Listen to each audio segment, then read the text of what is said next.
आज जानते हैं कि कुल तत्वों के बारे में। तो हमारे आवर्त सारणी के अनुसार कुल तत्वों की संख्या है 118। कुल तत्वों की संख्या है 118 और उन तत्वों में उनके गुणधर्म के अनुसार 3 भागों में बांटा गया है: धातु, अधातु और उपधातु। धातु ऐसे तत्व जो लोचशील, आघातवर्धनीय, ठोस, चमकदार तथा विद्युत और ऊष्मा के सुचालक होते हैं, उन्हें धातु कहा जाता है।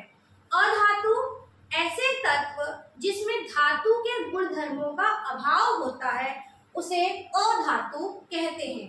तथा उपधातु ऐसे तत्व जिसमें धातु और अधातु दोनों के ही गुणधर्म होते हैं, उसे उपधातु कहा जाता है। आइए देखते हैं उनका विभाजन किस अनुसार हुआ है। धातुओं की संख्या है 91, अधातु की संख्या है 20 और उपधातु की संख्या है 7। तो आइए सबसे पहले हम उपधातु को देख लेते हैं। उपधातु boron, silicon, germanium, arsenic, antimony, tellurium, polonium. तो इनकी संख्या सिर्फ है 7। एक बार फिर से आप मेरे साथ दोहराएंगे, याद हो जाए ताकि आपको। Boron, silicon, germanium, arsenic, antimony, tellurium, polonium.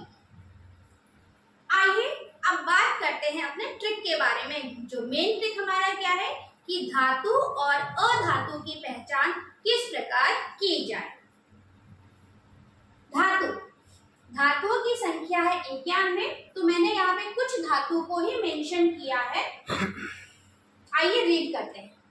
Lithium, beryllium, sodium, magnesium, aluminium, potassium, calcium. तो सब में एक चीज कॉमन है। तो धातु जिसके पीछे, सबके पीछे क्या है? यम यम यम। तो ऐसा वर्ड आएगा, यम यम आएगा, तो वो क्या होगा? आपका धातु होगा।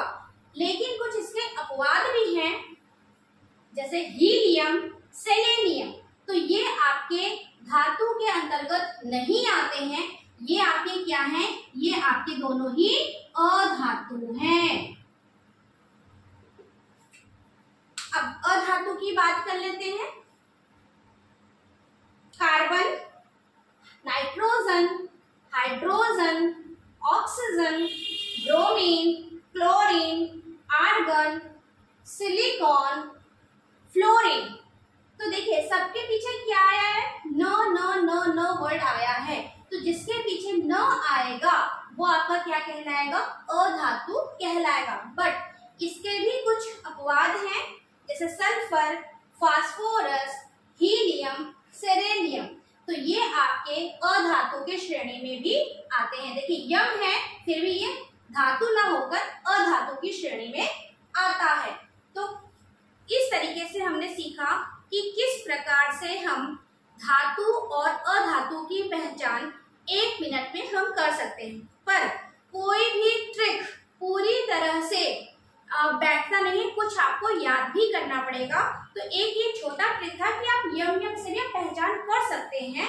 पर आपको कुछ ऐसे भी होंगे, जैसे 91% आपके धातु हैं, तो ये कुछ में ही बैठेगा और कुछ आपको याद भी करना पड़ेगा कि वो धातु है कि अधातु है। उसी प्रकार से ये ट्रिक 100% नहीं बैठेगा, कुछ आपको लर्न करना पड़ेगा 10% और बाकी आपके ट्रिक पर डिपेंड है। तो चलिए मिलते हैं नेक्स्ट क्लास।